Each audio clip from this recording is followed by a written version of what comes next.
everybody, it's Ashley with At Home with Ashley, and I want to tell you about a project I'm really excited about. I was thrifting and I saw this tablecloth and I was like, what could I do with this old tablecloth besides put it on a table? And I saw that people are making tablecloth dresses. It's a trend and it's a great way to use something old and make it new again. So I looked on eBay and I searched for 1950s mid-century tablecloths, and there are some really cute kitschy ones. I found one that's pink and blue. It has like a little kitchen scene on it, and I bought it and I'm gonna make a dress from it. I'm kind of a beginner sewist, so I'm going to do my best to figure it out, and I thought I would show you what I'm going to do. I'm going to make some modifications to change it so it'll work best for the pattern. On the tablecloth, I'm using pattern McCall's M8108. So I'm going to mostly follow those instructions but make some changes. So let me show you the process.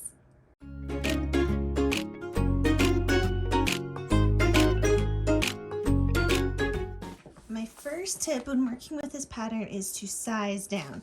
Okay, let me show you something. Right here on the flap is where it's going to say like the different measurements. Hopefully I can make it focus. There we go.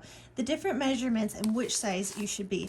I didn't realize that. So what I did was down here it says finished garment measurements, and I found my bust size and I was like, okay, I am going to be a size 10. So that worked out really great. What I should have done is look up here and see which size it is, but actually with this pattern, the sizing is off and most people have to go down 2 sizes. So on the back of here, I would have been a 14, but I went with a 10. And that ended up fitting perfectly. So that's what I would suggest to do. Go off the finished garment measurement size. And if you're, so this says, you know, your bust is 36.5 inches for a 12. So if you're like, you'd want to kind of go under that because that'll be skin tight if your bust is actually 36.5. So that's my tip, size down with this pattern. Okay, my next tip for sewing this dress is to start with the lining. So because there's fit issues on it, I found by starting by sewing the lining on the bodice, I was able to try that on and see that it fit.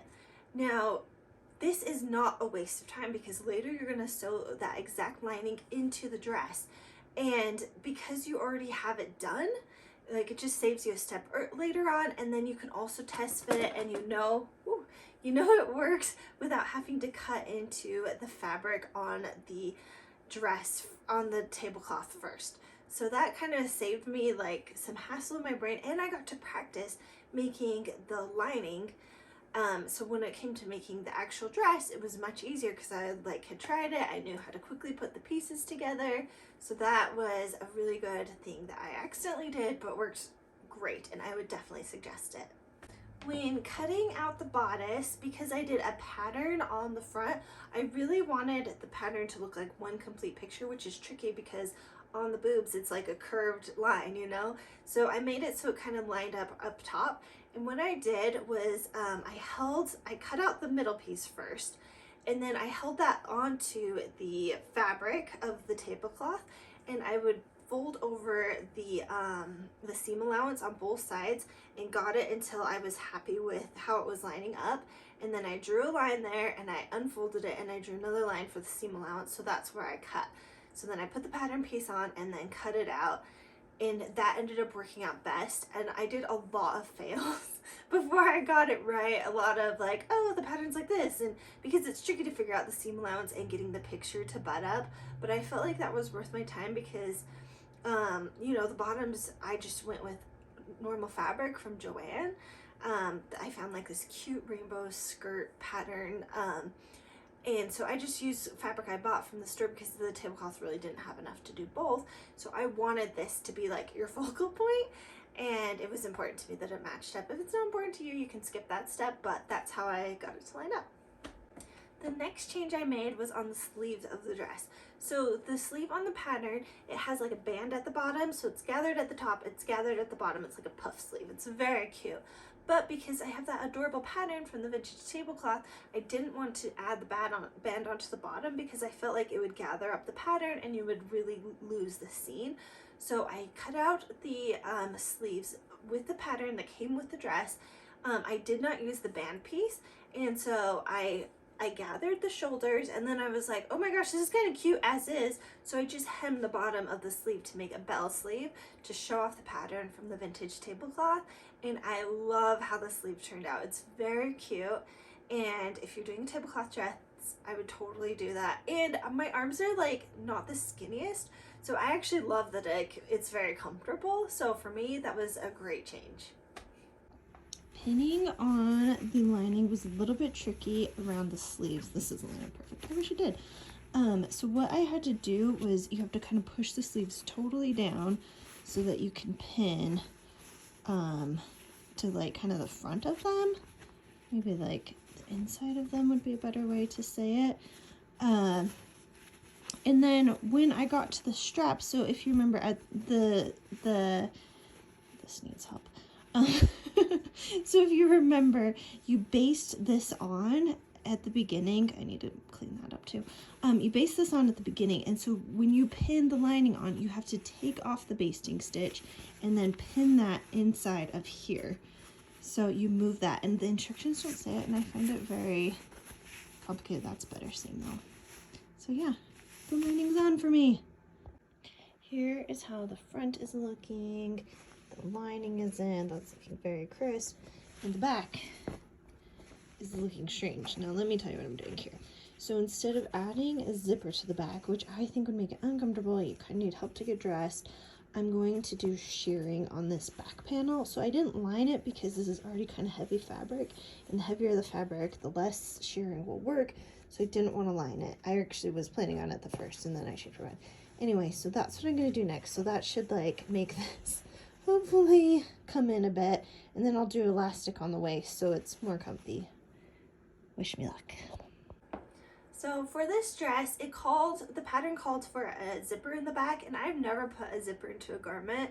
I was really nervous about it, and so I thought, do you know what, zippers are uncomfortable. You need someone's help sometimes to get dressed. It's not as like comfy to wear all day long. So I thought, I'm going to shear the back of the dress.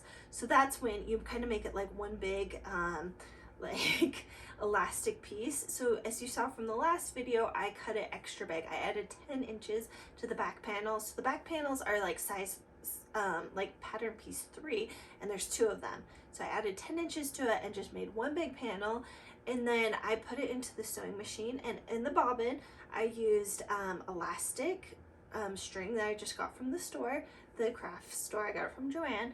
I think it was $2. And so I wound my bobbin. I didn't pull it tight while I was winding it, and then I turned up the tension and I did long stitches, the longest my machine does, and then I just did line after line after line, and it gathered it as it went. And that's why I added the 10 extra inches, so there was like give, so that I can pull it over my head and I can have the elastic on the back, and it's very cozy, and I don't have to have a zipper. Every single tutorial I read said to make the skirt fuller than what they suggested, so I bought 2 yards and I cut out just 2 lengths of my skirt. So that's another modification I'm making, and it's going to be this rainbow skirt with this. I think it'll be very cute, and I'm doing elastic band since I'm not doing the zipper. Elastic band. Yes. So I decided to do a fuller skirt, and because I didn't do the zipper in the back, I wanted to add an elastic to the waist. That way it would stretch so I could pull over my head, over my butt to take it on or off, whatever, right? So to gather it up first, I made up my own method. I just had the string from doing the shearing before, the elastic string, so I put that back in the bobbin and I sewed all along the bottom, and it kind of gathered up the skirt. And then I was able to pin that onto the elastic and sew the elastic on. So then I had a very stretchy skirt, and I just sewed that to the bodice to finish up the dress. I just connected the skirt to the top, and I thought I needed to try it on. It's hard because it's winter, so I have like leggings on, but I think it's cute. The back, you can see my bra quite a bit, but besides that, I like it. Here's the pockets. I'm nervous about doing pocket placement because it needs to be right on both sides, but I think that'll add a lot, and I mean, who doesn't like a pocket? The last change I made to the dress was to add pockets. What's a dress without pockets? You have to have somewhere for your hands, for your phone. I love a dress with pockets. And I wanted to show off some more of that cute pattern from the tablecloth, so I cut out 2 pieces. I used a vintage pattern that I had on hand, something I was going to use besides the pattern I used. Anyway, I just used the pocket pattern. It's just 2 rectangles. I sewed them on. It was the trickiest thing was to get the placement correct.